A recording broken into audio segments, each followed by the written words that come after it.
जम्मू कश्मीर में assembly election का बिगुल बज चुका है और अब 3 फेजेज में इलेक्शन होने वाले हैं। BJP, national conference, Congress, PDP, हर कोई पॉलिटिकल पार्टी अपनी तरफ से सरगर्म हो गई है। और अगर हम नेशनल कॉन्फ्रेंस की बात करें तो आज कई जॉइनिंग्स जम्मू कश्मीर नेशनल कॉन्फ्रेंस की तरफ से जम्मू के पार्टी हेडक्वार्टर में की गई है। अजय सडोत्रा मेरे साथ हैं, फॉर्मर मिनिस्टर और सीनियर मोस्ट पार्टी लीडर हैं जम्मू से। इम्तिहान की घड़ी अब आ रही है, आप तैयार हैं? नेशनल कॉन्फ्रेंस इलेक्शन के लिए हर वक्त तैयार होती है, इलेक्शन मोड में होती है, क्योंकि नेशनल कॉन्फ्रेंस जो है एक डेमोक्रेटिक पार्टी है और नेशनल कॉन्फ्रेंस ने ही जम्मू कश्मीर में वोट का हक दिलवाया था और इसलिए नेशनल कॉन्फ्रेंस इलेक्शन के लिए हमेशा तैयार होती है। इम्तिहान इसलिए मैंने बोला कि क्योंकि ये जो मरहला है, इस वक्त जो इलेक्शन हो रहे हैं, यूटी में इलेक्शन हो रहे हैं, धारा 370 खत्म हो चुकी है, बीजेपी 50+ का आंकड़ा नारे दे रही है। नेशनल कॉन्फ्रेंस के लिए कितना बड़ा चैलेंज है, क्योंकि यूटी में इलेक्शन हो रहे हैं, उमर साहब कंफर्टेबल नहीं है। 50+ का आंकड़ा बीजेपी कह रही है और वो बड़े जोर शोर से कर रही है। और धारा 370 जो आपका सबसे बड़ा नारा था वो अब ठंडे बस्ते में। चैलेंजेस तो हैं, चैलेंजेस तो हर इलेक्शन में होते हैं, ये सिर्फ इस इलेक्शन में नहीं। बाकी जहां तक तल्लक है नारा देने का, नारा तो आप 90 का भी दे सकते हो, नारा देने में कोई रोकता है? यहाँ हमारे माननीय प्रधानमंत्री जी ने 400 का नारा दिया, वो तो 300 से नीचे आ गए, क्योंकि फैसला लोगों ने करना है। मेरे नारे से कुछ नहीं होगा। ये जो लोग कह रहे हैं कि 50 पार, उनको ये पूछिए कि आप जो पार्लियामेंट इलेक्शन हुई, आपका वोट 50% गिर गया, जो मिला भी वो मोदी जी के नाम का मिला। आज असेंबली की बात है, असेंबली में वोट इनका और गिरने वाला है। आप कहते हैं 50 पार, मैं समझता हूं लोगों को जो मैं मिलके महसूस करता हूं कि ये लखनपुर पार। नेशनल कॉन्फ्रेंस में, क्योंकि कल से मैं खुद भी हैरान हूँ, फारूक साहब कह रहे हैं मैं भी लड़ूंगा, उमर साहब कह रहे हैं मुझे, वो फारूक साहब कह रहे हैं वो नहीं लड़ेंगे, उमर साहब कह रहे हैं मुझे पार्टी का प्रेशर है, मैं लड़ सकता हूँ। ये एक पेज पे क्यों नहीं है दोनों मतलब बाप बेटे? दोनों एक पेज पे है।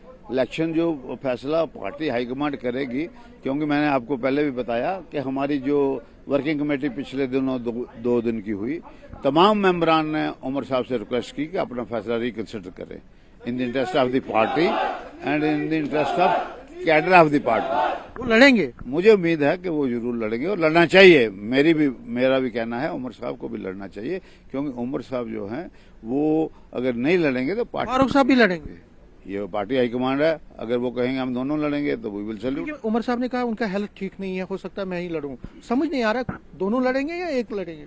ये एक फैसला हाईकमांड करेगी, आपके सामने आ जाएगा, पार्लियामेंट्री बोर्ड बैठेगा, आपके सामने फैसला आ जाएगा। ये बताइए, मैनिफेस्टो कमेटी, क्योंकि मैंने जो सुना है आज कोई मीटिंग है, फारूक साहब इसलिए निकल के भी गए, आज क्या क्या होने जा रहा है?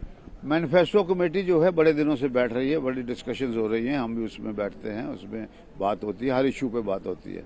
मुझे उम्मीद है कि जो मैनिफेस्टो आएगा वो लोगों की, वो जैसे है ना, लोगों के दिल उसमें क्या है वो लिखा होगा, लोग क्या चाहते हैं वो लिखा होगा।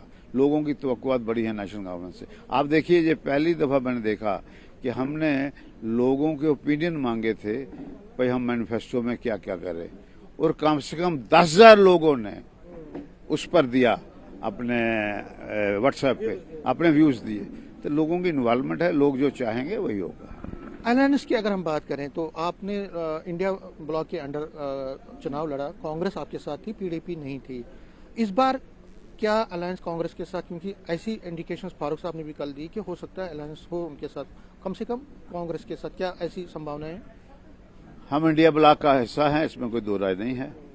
बाकी अलायंस करना या नहीं करना, ये पार्टी हाईकमांड फैसला करेगी कि इसको क्या करना है। फिर उसके आगे अगर कुछ होगा, पेशकदमी होगी, आपके सामने आएगा। आप जम्मू में सभी सीटों पे लड़ेंगे या आपको लगता है कि कुछ सीटें आपको कांग्रेस या बाकी पार्टी? आज तो हमारी कोशिश है कि हम सब सीटों पे लड़ें। ये लास्ट में सवाल पूछना चाहूंगा कि कब तक ये फाइनल होगा, कैंडिडेट्स की सिलेक्शन, ये लिस्ट कब तक निकलेगी? मुझे लगता है जो फेज चलता जाएगा, जो सिलेक्शन होती जाएगी। आज फेज 1 की बात है, उसमें आपको फेज 1 का जो है वो आ जाएगा थोड़े दिनों में, 1-2 दिन में। फिर उसके बाद सेकंड का आएगा, उसके बाद थर्ड फेज का आ जाएगा। 4 अक्टूबर के बाद हम क्या, आपको लगता है कि एनसी होगा या एनसी के साथ कुछ और पार्टी? अलायंस में। हम तो चाहेंगे कि अपनी गवर्नमेंट बने, अच्छा, बाकी लोगों का फैसला है, जो लोग फैसला करेंगे उसके मुताबिक वक्त के मुताबिक देखेंगे। न्यूज 18 से के लिए बहुत बहुत शुक्रिया। अजय सोडोत्रा बहुत ही ऑप्टिमिस्टिक हैं, बहुत ही होपफुल हैं और कह रहे हैं कि पत्ते तो पूरे खोल नहीं रहे हैं क्योंकि अभी मीटिंगों का दौर नेशनल कॉन्फ्रेंस हेडक्वार्टर श्रीनगर में शुरू हो रहा है। आज से ही लगातार 2-3 दिन ये चलेगा। पार्लियामेंट्री बोर्ड की मीटिंग भी है, वर्किंग कमेटी मीटिंग भी है, मैनिफेस्टो कमेटी की मीटिंग में सारी चीज़ों का निकलेगा और 2-4 दिनों में तस्वीर सामने आएगी कि पार्टी के अलायंस में जा रही है या अकेले दम पे चुनाव लड़ रही है। लेकिन जो अजय सोडोत्रा कह रहे हैं उसके मुताबिक पार्टी हो सकता है कि अलायंस भी कर सकती है या सोलो भी जा सकती है। उसका फैसला 2-3 दिन में हो जाएगा। कैमरामैन चांद के साथ में समीर भट्ट, न्यूज 18।